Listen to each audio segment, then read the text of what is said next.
Hace poco más de 2000 años, en este lugar sucedió algo extraordinario, algo que la ciencia no comprende y que ha tocado el corazón de millones de personas. Sígame y le contaré otra asombrosa historia.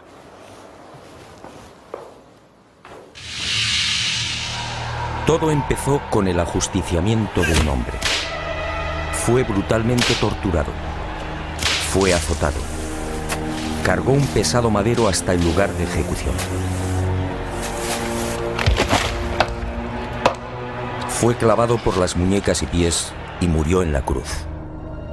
Y fue sepultado.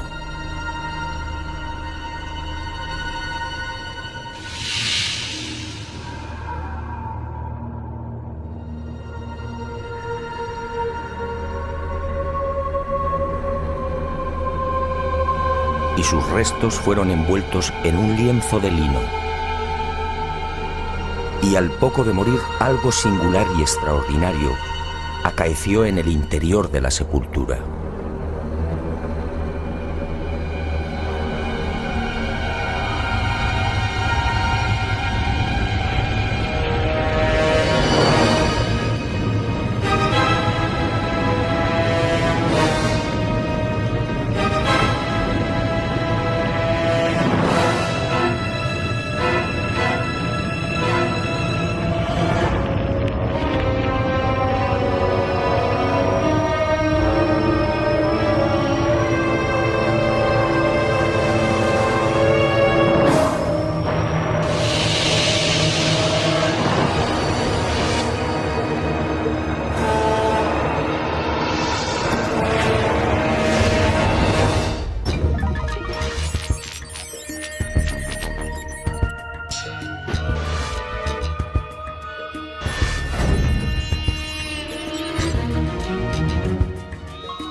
Y al poco de morir, en efecto, algo singular y extraordinario acaeció en la sepultura.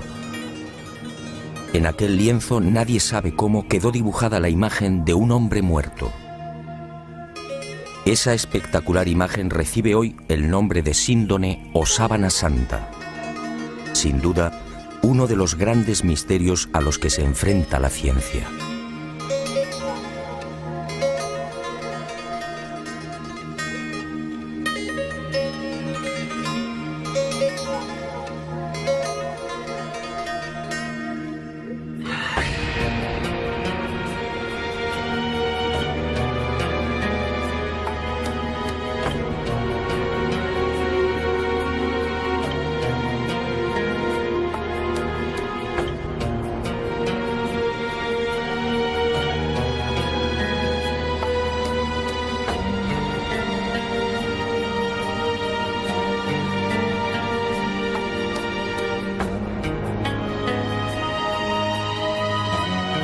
Tras aquel enigmático y trascendental suceso que los creyentes en Jesús de Nazaret identifican con la resurrección, el lienzo de lino desaparece y se ve envuelto en toda clase de leyendas y rumores.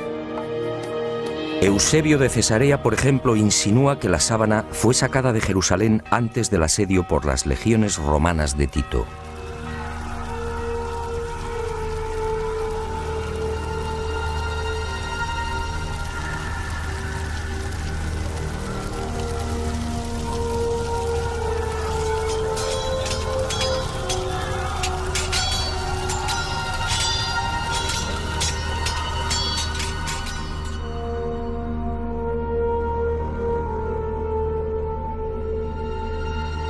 y los discípulos del Maestro pudieron ocultarla en la ciudad de Pela, al este del Jordán.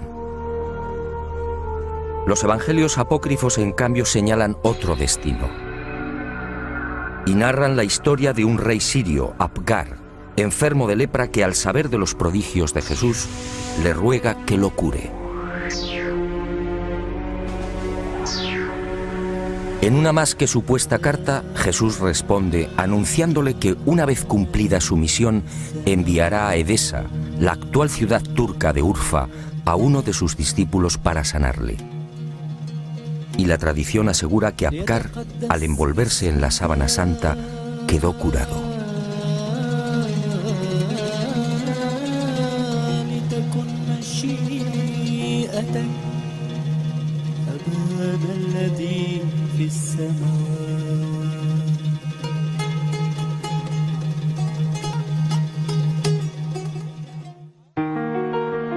Al margen de estas leyendas, lo que parece más probable es que el lienzo terminara saliendo de Jerusalén por simples razones de seguridad.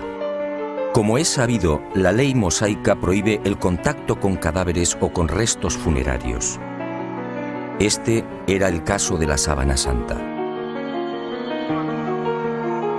En opinión de muchos exégetas, los discípulos de Jesús, al hacerse con el lienzo mortuorio, se vieron en la necesidad de trasladarlo lejos de Israel, ocultándolo en alguna de las nacientes comunidades cristianas de Asia Menor.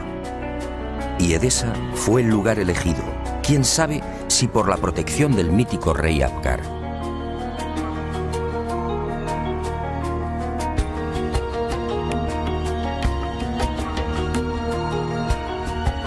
Esa misma leyenda asegura que uno de los hijos de Apgar V, al hacerse con el poder, retornó al paganismo, persiguiendo a los cristianos de Edesa. Y la sábana fue escondida en el interior de la muralla, sobre la puerta occidental. Después, durante siglos, silencio. Y en el año 525, al fin, una nueva pista. Cuentan las crónicas que en esa fecha Eulalio, obispo de Edesa, tuvo un sueño. Y en él, una mujer le señaló el lugar donde se hallaba escondida la sábana. Al retirar los ladrillos de la muralla, el obispo, en efecto, encontró el lienzo. Desde entonces, la imagen del hombre muerto fue expuesta y venerada en Edesa. Y no se sabe exactamente por qué, pero solo fue mostrada la cabeza. Esta imagen recibiría el nombre de Mandilion, una imagen que inspiró sin duda a infinidad de artistas bizantinos y medievales.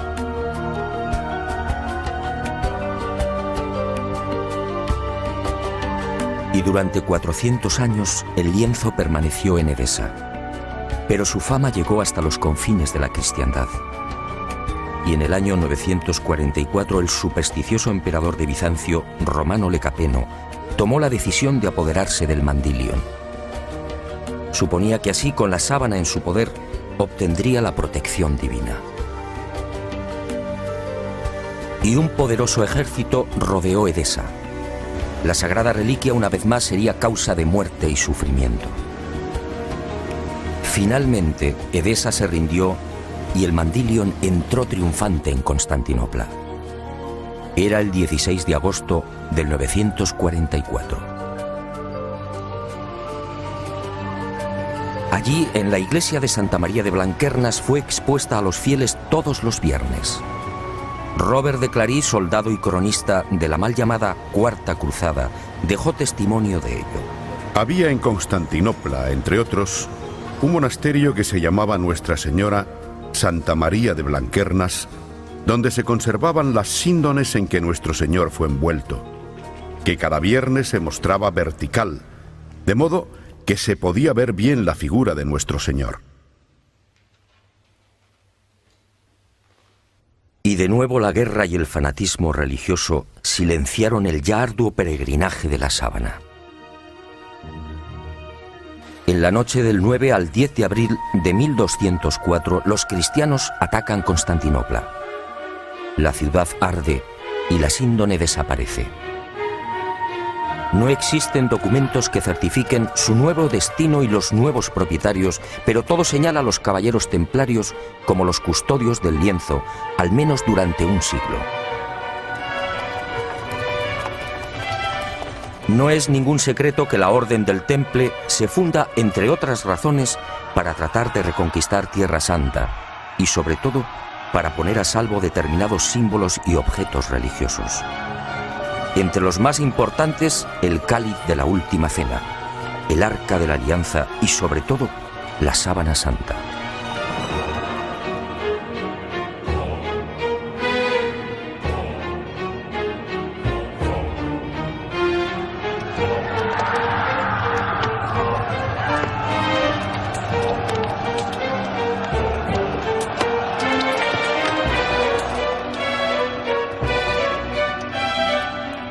Los caballeros templarios disponían de una información privilegiada y a lo largo de la conquista de los santos lugares peinaron Jerusalén y los subterráneos de la Ciudad Santa. En especial, los túneles y cámaras secretos de lo que fue el primero y segundo templos de Salomón.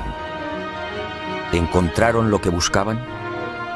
En mi opinión, nunca hallaron el Santo Grial o el Arca, pero sí la Sábana Santa.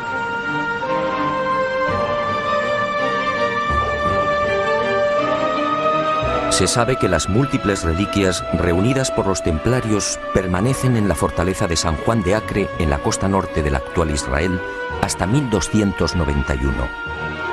Desde allí viajan a Chipre, Marsella, Besançon y París. ¿Pudo la Sábana Santa seguir ese itinerario? Es muy probable.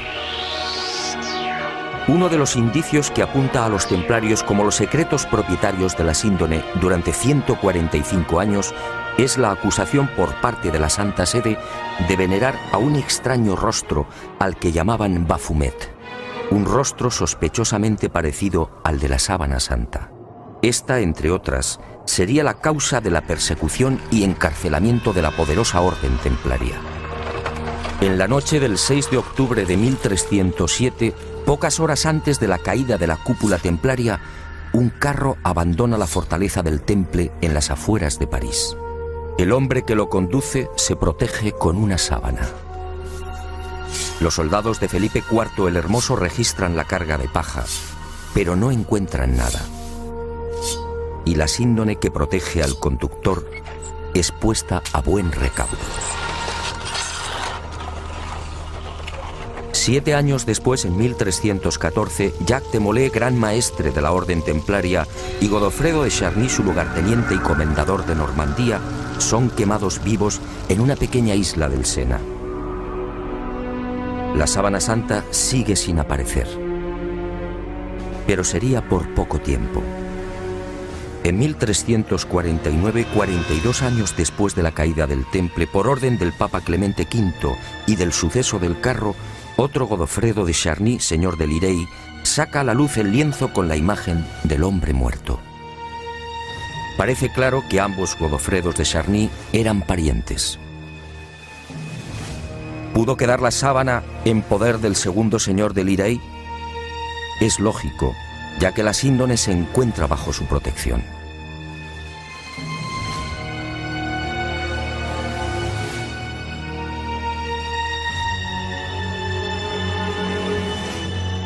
Y el sagrado lienzo es expuesto de nuevo a la veneración pública. Pero el azaroso peregrinaje de la síndone no ha terminado. Unos 60 años más tarde, en 1415, Margarita de Charny, nieta de Godofredo y casada con el señor de San Hippolyte-sur-le-Duc, retira la sábana de la colegiata de Lirey. Tiene miedo a los pillajes que ha generado la Guerra de los 100 años. Y el lienzo es trasladado al castillo de San Hippolyte. Al enviudar, la pésima situación económica de Margarita le obliga a exponer la sábana, obteniendo así algunos dineros.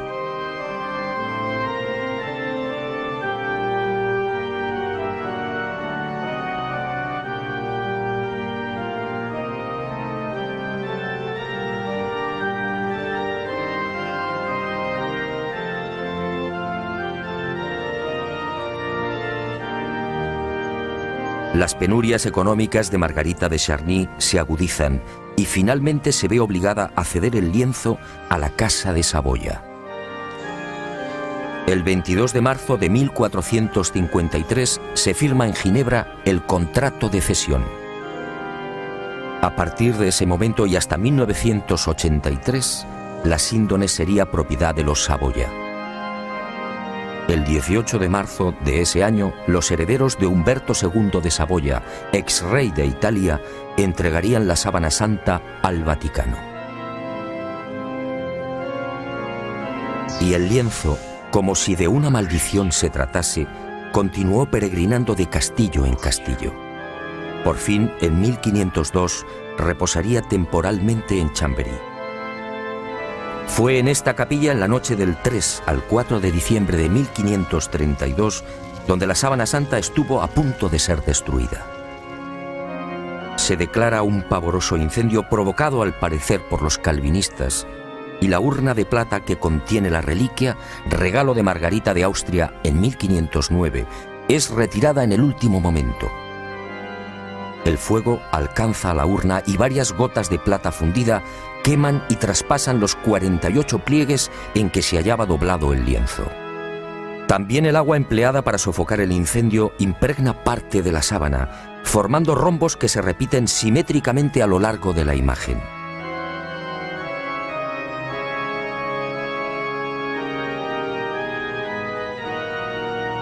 Y las monjas clarisas de Chambéry remiendan los desperfectos y cosen un forro en la parte posterior del lienzo.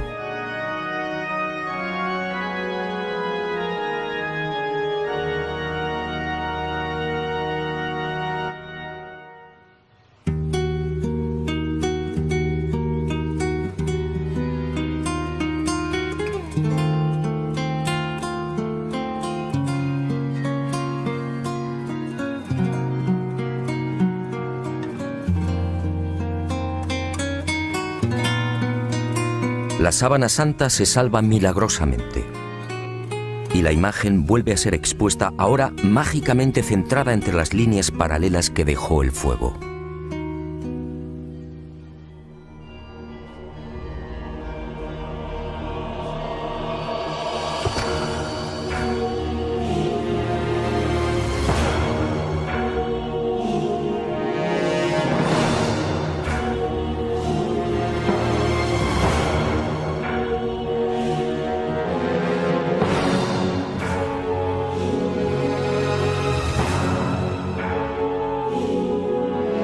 Y el peregrinaje de la síndone toca a su fin. En 1578 se declara una epidemia de peste en Milán. San Carlos Borromeo, entonces cardenal de la ciudad italiana, hace una solemne promesa. Si desaparece la peste, caminará hasta Chambéry arrodillándose ante la síndone. La epidemia remite y el cardenal se dirige a Francia. Pero la Casa de Saboya, propietaria de la reliquia, se apiada de Carlos Borromeo y para evitar que cruce los Alpes traslada la sábana santa a mitad de camino entre Milán y Chambéry. Y el 8 de octubre de ese histórico 1578, el lienzo ingresa en la Catedral de Turín. Un siglo después, en 1694, pasaría a la capilla diseñada por Guarini y allí ha permanecido hasta nuestros días.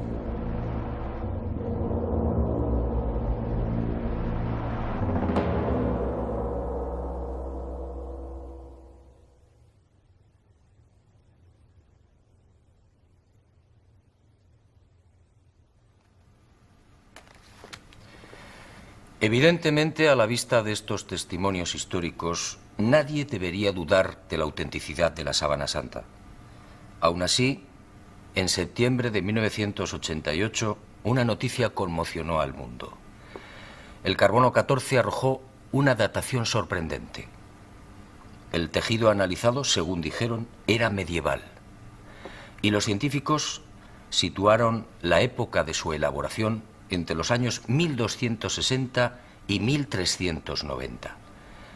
Esto, de ser cierto, significa sencillamente que la imagen del hombre muerto es una falsificación. Y los medios de comunicación, con una lamentable falta de rigor, propagaron el suceso.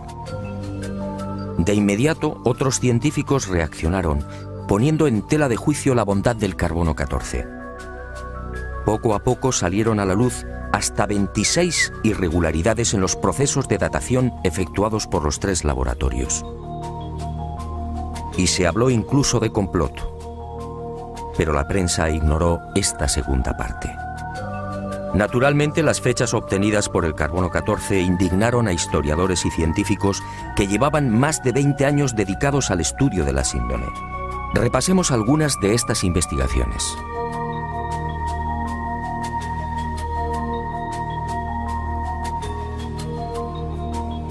El fotógrafo turinés Secondo Pia recibe el encargo de la Casa de Saboya de tomar varias imágenes de la Sábana Santa. Son las primeras fotos de la síndone. Al revelar las enormes placas, el fotógrafo queda perplejo. Los negativos en realidad son un positivo. Y el mundo contempla por primera vez el auténtico rostro y la imagen real del hombre muerto. La síndone, por tanto, es un negativo fotográfico. ¿Había fotógrafos en los siglos XIII y XIV?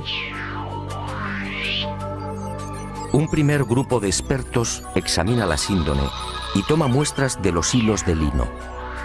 Nuevas sorpresas. No hay pintura, tintes ni pigmentos. Nadie se explica la formación de la imagen. El profesor Raes del Instituto de Tecnología Textil de Gante analiza estos hilillos y descubre con el microscopio la presencia de fibras de algodón. En Europa no se tejió el algodón hasta finales del siglo XV. La síndone, además, fue tejida a mano y con una textura denominada espina de pescado, una modalidad que llegaría al viejo continente en ese mismo siglo XV. El lienzo, en definitiva, según Gilbert Raes, es idéntico a los confeccionados en el Medio Oriente en el siglo I. Y surge otra inevitable pregunta. ¿Cómo se las ingenió el falsificador de los siglos XIII o XIV para introducir en la urdimbre unas fibras de algodón todavía desconocidas en Europa? Médicos y antropólogos examinan también la figura del hombre muerto. Lo que ven les llena de admiración. Aquel varón de claro perfil caucásico fue un atleta. Altura 1,81 metros. Perímetro de la caja torácica 99 centímetros. Longitud de las piernas 94 centímetros. Extremidades superiores 82 centímetros. Altura de los hombros, medida entre los puntos acromiales, 45 centímetros. Perímetro máximo de las rodillas, 42 centímetros. Peso total alrededor de 80 kilos. Peso aproximado del cerebro, 1.492 gramos. Rostro estrecho, con rasgos semíticos.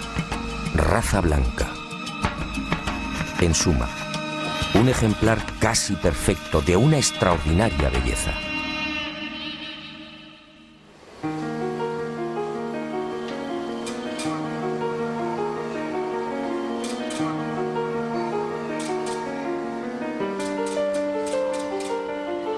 Los científicos tratan de imitar la imagen de la Sábana Santa y utilizan toda clase de procedimientos.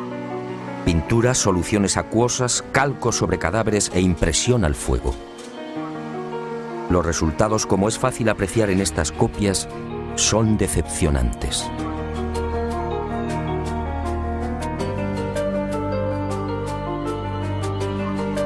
Ninguna de las imágenes obtenidas presenta la belleza, serenidad y perfección del hombre muerto.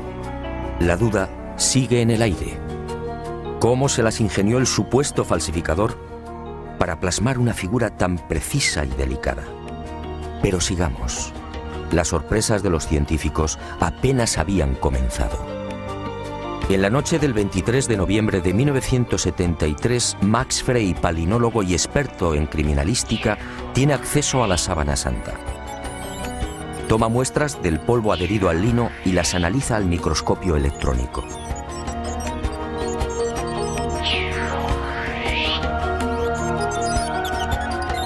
Entre los hilos del tejido fueron apareciendo ejemplares de polen de plantas típicamente palestinas.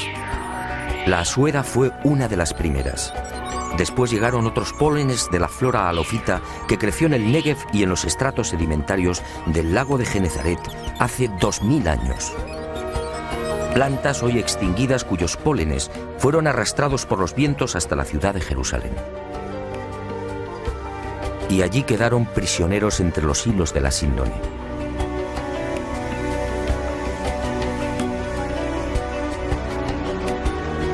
Después descubrió el polen de Linum mucronatum, una planta exclusiva de Turquía, otros 9 pólenes de la región de Anatolia y 12 especies que crecen en Francia e Italia.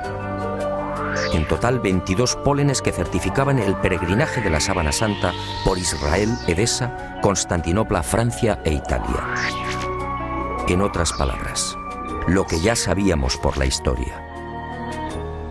Y vuelvo a preguntarme, si la síndone hace 2000 años recibió el polen de plantas de Israel, ¿cómo se las arregló el falsificador de los siglos XIII o XIV para obtener un polen ya extinguido? ¿Cómo pudo seleccionarlos si el microscopio no estaba inventado?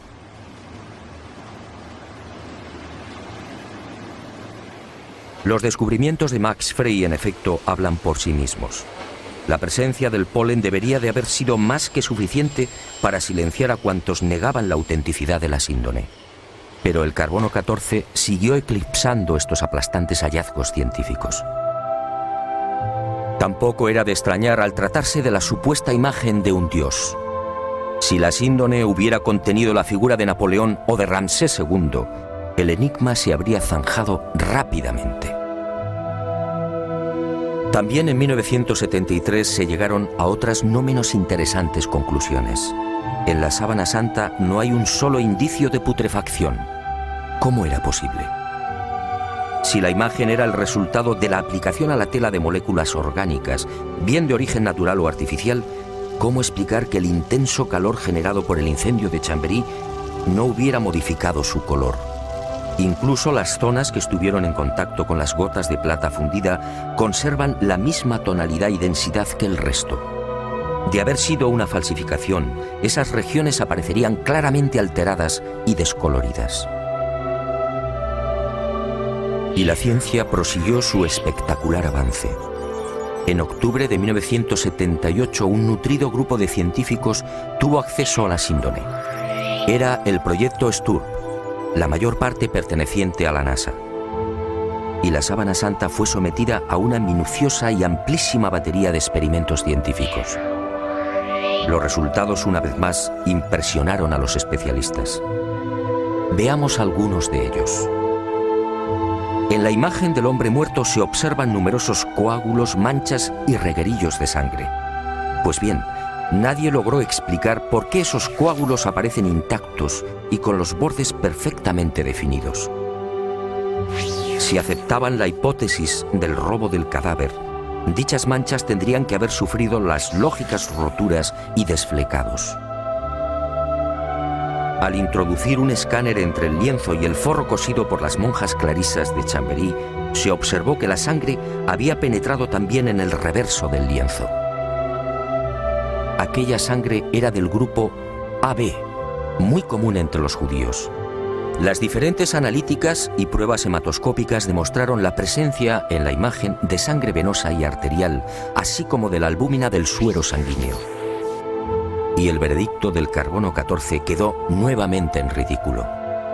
¿Qué falsificador de los siglos XIII o XIV tenía la capacidad para aislar y distinguir el grupo AB o la sangre venosa del arterial? Como es sabido, mucho después, en el siglo XVI, el español Miguel Servet fue condenado a la hoguera por asegurar, entre otras cosas, que la sangre circulaba.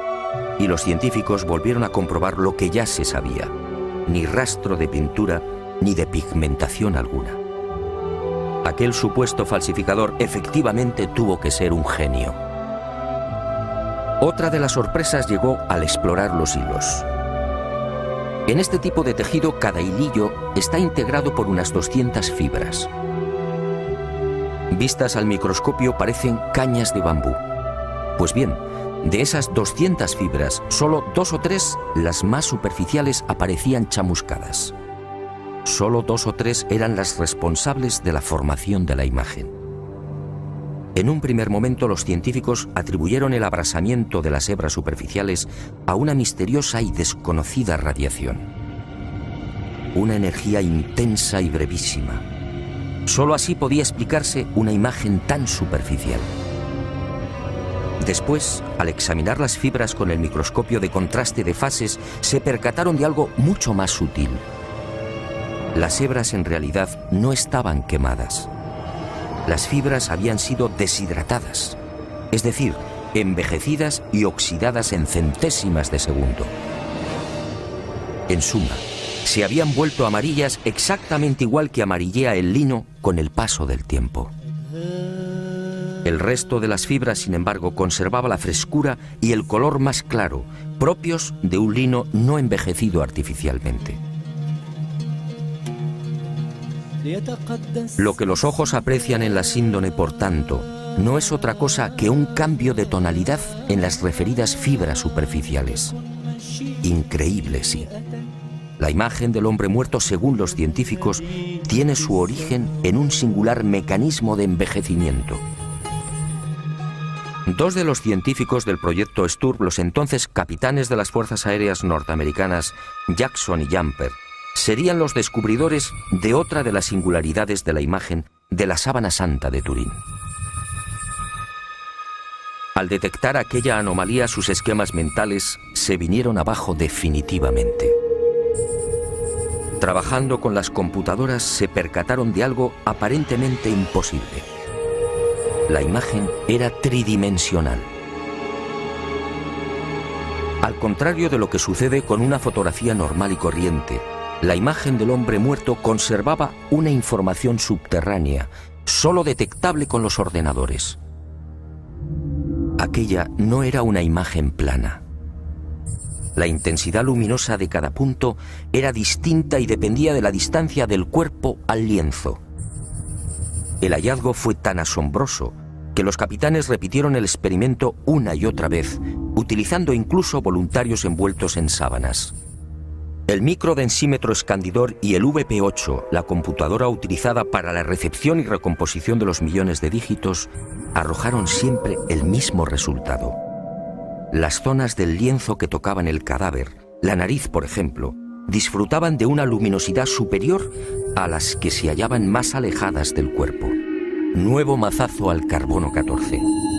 Que se sepa, solo en el siglo XX y con dificultades, fue posible la maravilla de la tridimensionalidad. En el transcurso de estos experimentos, Jackson y Jumper fueron a descubrir otro singular detalle. Al examinar las espaldas del hombre muerto, comprobaron que los músculos dorsales y deltoides aparecían extrañamente abombados. Esto llevó a los científicos a la siguiente deducción. Durante el proceso de formación de la imagen, el cadáver tuvo que permanecer inmóvil e ingrávido, es decir, en el aire. Y a Jackson y Jumper les corresponde también el descubrimiento de la primera pista de un hallazgo que me atrevo a calificar de definitivo y que fija la fecha de la aparición de la imagen. Ocurrió mientras trabajaban con la tridimensionalidad. De pronto, sobre los ojos descubrieron dos círculos. ¿Se trataba de monedas? Esa justamente era la costumbre judía en los enterramientos próximos al sábado. Los párpados del difunto eran cerrados y sobre ellos se depositaban sendas monedas. Al poco, el padre Filas, jesuita norteamericano, redondeó el descubrimiento. Sus pesquisas entre los más destacados numismáticos dieron fruto. Las letras que se leen en uno de los círculos, Ukai, eran idénticas a las que presentan los leptones, unas pequeñas monedas de bronce de 2 gramos de peso y 15 milímetros de diámetro. Unas monedas acuñadas por Poncio en la provincia romana de la Judea entre los años 29 al 32. Ukai era parte de la leyenda Tiberiu Caesaris, es decir, de Tiberio César, el emperador que gobernaba en el año 30, fecha de la muerte de Jesús de Nazaret.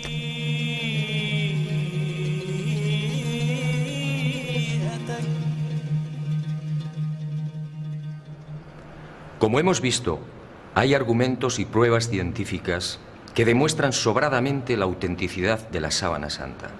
Alguien hace 2000 años, en aquel sepulcro, manipuló el tiempo e hizo desaparecer el cadáver. Una medida tan respetuosa como inteligente.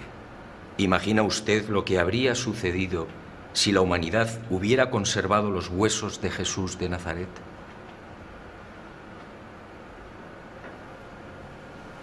Y esa fuerza desconocida y poderosa que aceleró la descomposición del cadáver, envejeciendo la sábana, nos regaló también una fotografía única en la historia, una imagen que recuerda el horror padecido por aquel hombre.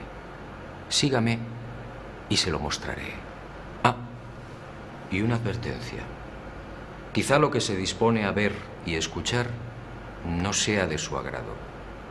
Pero esa fue la verdad. También la medicina investigó la imagen del hombre muerto, y lo que halló causó pavor entre traumatólogos, internistas, forenses y anatomistas. Examinemos paso a paso aquella pasión y muerte. Cercana a la medianoche del jueves al viernes, aquel hombre se retiró a lo más frondoso del olivar. Y una profunda angustia lo clavó a tierra.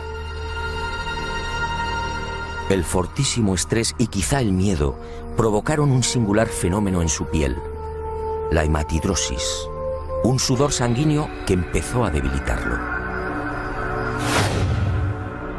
Las manchas de sangre, en efecto, cubren toda la imagen.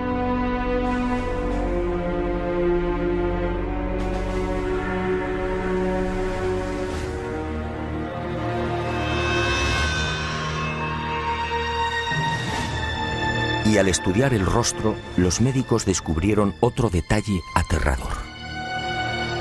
Durante el interrogatorio en la casa de Anás, Jesús no recibió una bofetada como reza la tradición, sino un violento bastonazo propinado por uno de los esbirros del ex sumo sacerdote. El palo, de unos 5 centímetros de diámetro, hundió la nariz y provocó un gran hematoma en el pómulo derecho. Así quedó reflejado en la síndone.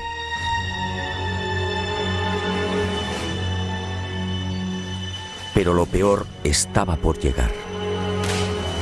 Al examinar las imágenes frontal y dorsal, patólogos y forenses palidecieron. Aquel hombre había sido flagelado brutalmente. Algunos expertos han contado 120 golpes. Otros creen que recibió alrededor de 200. Golpes secos, potentísimos, que afectaron incluso a los testículos y al coxis.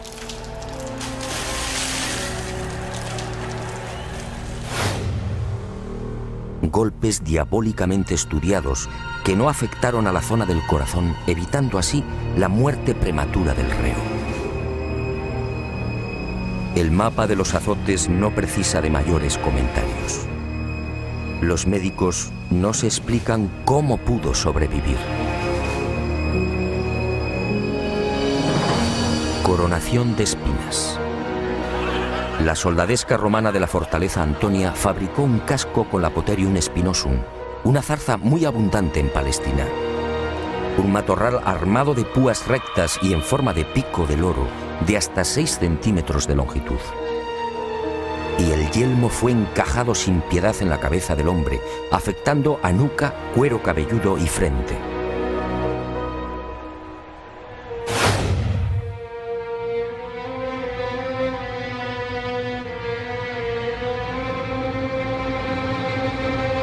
La hemorragia y el dolor fueron igualmente intensísimos.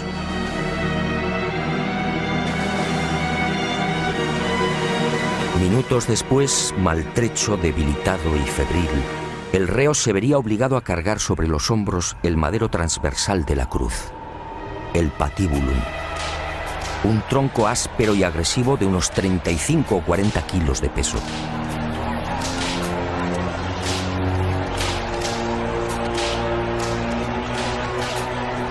Fue amarrado con una cuerda que a su vez, tras rodear el tobillo, lo vinculó a los 2 terroristas que lo acompañaban hasta el lugar de ejecución.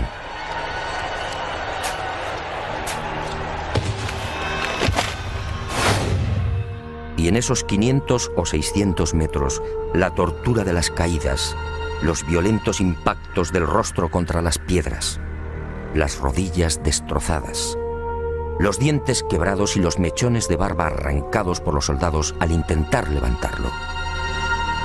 La imagen de la Sábana Santa es fría y certera.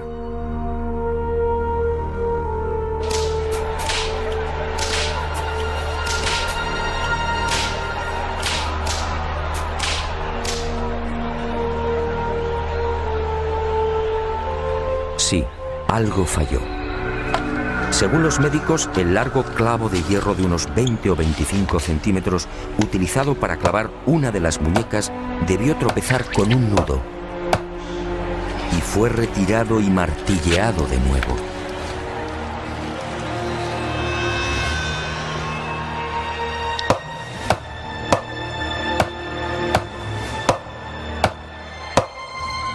El hombre de la sábana fue atravesado no por las palmas de las manos, sino por las muñecas, bien por el llamado punto de Destot o por la articulación radiocubital inferior. Los clavos rozaron el nervio mediano y provocaron la contracción de los dedos pulgares. Por eso no aparecen en la síndone.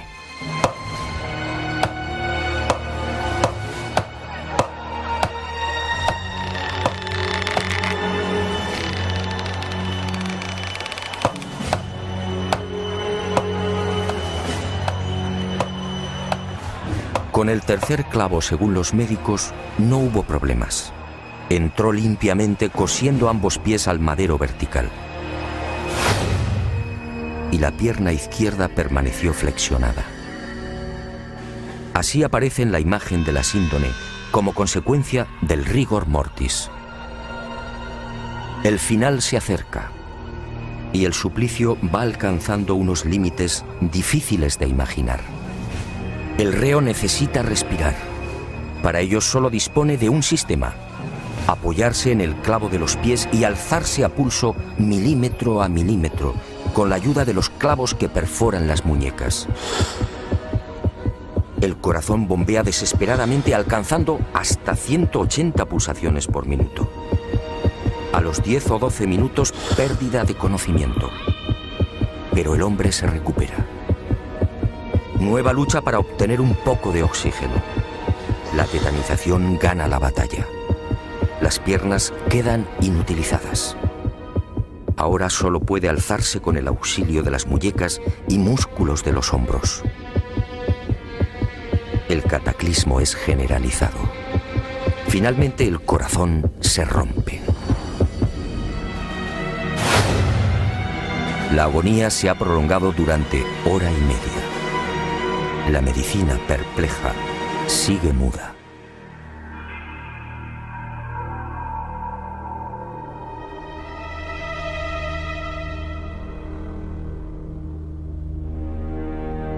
Pero el espanto y la humillación no han concluido. Uno de los soldados alancea el costado derecho del crucificado.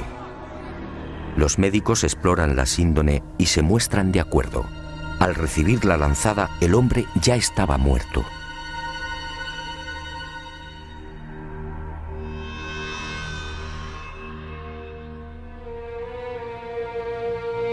La lanza resbaló por encima de la sexta costilla, atravesó pulmón y corazón y abrió la aurícula derecha. Y manó sangre y agua. Sangre de la vena cava superior. Agua o líquido seroso del pulmón. Después, en el descendimiento o en el traslado al sepulcro por efecto de la gravedad, la vena cava inferior se vació igualmente. Y ese reguero aparece también en la cintura del hombre muerto.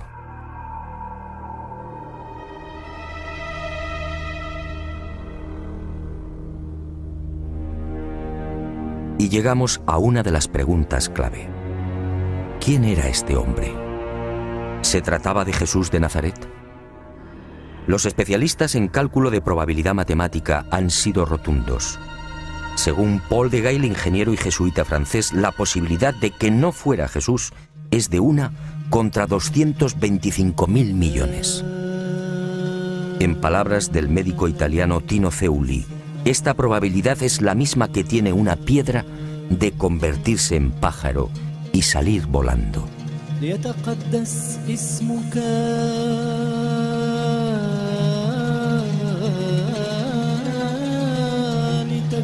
Efectivamente, esta imagen solo puede ser la del hombre que fue torturado y crucificado en Palestina hace 2000 años. Jesús de Nazaret. Y ahí surge una nueva y escalofriante posibilidad. Algún día, a no tardar, la ciencia estará en condiciones de extraer de la sangre de la sábana santa una muestra de ADN. Entonces el mundo podría asistir a la clonación de aquel hombre muerto, la clonación de Jesús de Nazaret. Decenas o cientos de cuerpos físicamente idénticos al del Maestro.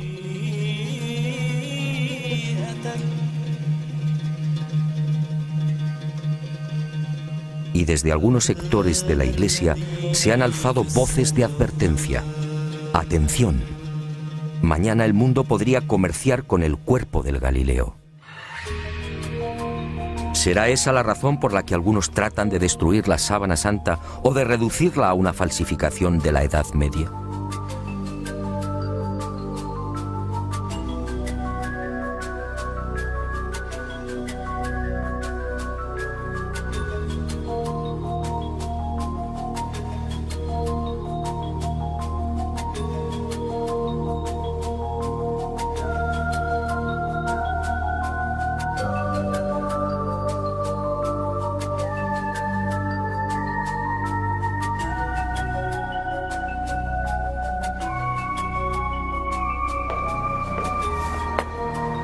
Ahora lo sé. Jesús de Nazaret, mi Dios y Creador, se guardó un as en la manga. Un as para los escépticos, el as de la resurrección. Algo que felizmente también le pasará a usted.